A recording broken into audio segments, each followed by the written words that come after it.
सबसे पहला बात, मेरा नाम श्याम कुमार पांडे हुआ।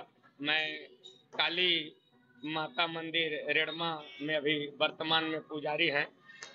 जहाँ तक रही बात की 16 संस्कार, तो मेरे यहाँ शास्त्रों में बताया गया है कि पूर्व जन्म कृत कर्म तद देवमति कथ्यते तत्मास्तम पुरुषकारणे यत्न कुर्वान्ति अथोचितम।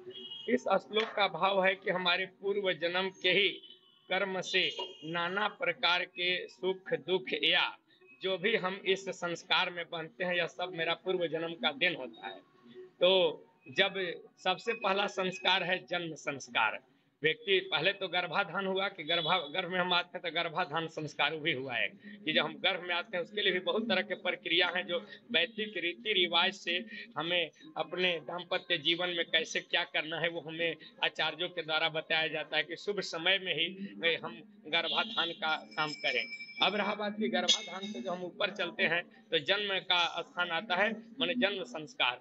तो जब जन्म संस्कार आता है तो उसी में ये घरेलू कार्यक्रम में आता है कि जन्म संस्कार में एक छठी। तो छठी क्या है, तब सीधा सीधी बताया जाता है कि हमारे यहाँ छठे दिन पर, माने जन्म से छठवें दिन पर पुत्र आदि जो भी जन्म लिया हो शिशु, उसका क्या किया जाता है कि उस दिन हम सभी लोग वहां पर अशुभ समय अशौच में हो जाते हैं। इसलिए उस को शुद्ध समय मानने के लिए हम लोगों ने समाज ने एक प्रक्रिया बनाया कि कम से कम 6 दिन के बाद यह संस्कार करेंगे। क्या करना है, तो उस समय सभी माँ बहनें स्नान आदि करके अपने पैरों को रंगती आदि है कि ताकि उस समय से शुभाशुभ हो, एवं सभी जितने भी गार्जियन गण होते हैं, पुरुष लोग होते हैं, अपने बाल वगैरह को हटवाते हैं ताकि वहां से बताया जाता है कि वे वहां से शुद्ध हो जाते हैं। क्यों? क्योंकि जब तक हम गर्भ से आते हैं और आने के बाद हम शूद्र के रूप में रहते हैं।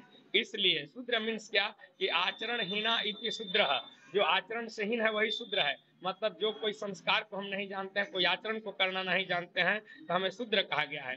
इसीलिए हमको नए संस्कार में आने के लिए, आचरणवान बनाने के लिए छठी मनाया जाता है। ये 6 दिन पर ही या 12 दिन पर ही क्यों ऐसा होता है? कहीं कहीं ये तो कहीं है कि 12 दिन पे 6 दिन पर, कहीं कहीं लोग इसको बताते हैं कि ये बरही मनाया जाता है, कहीं छठी मनाया जाता है।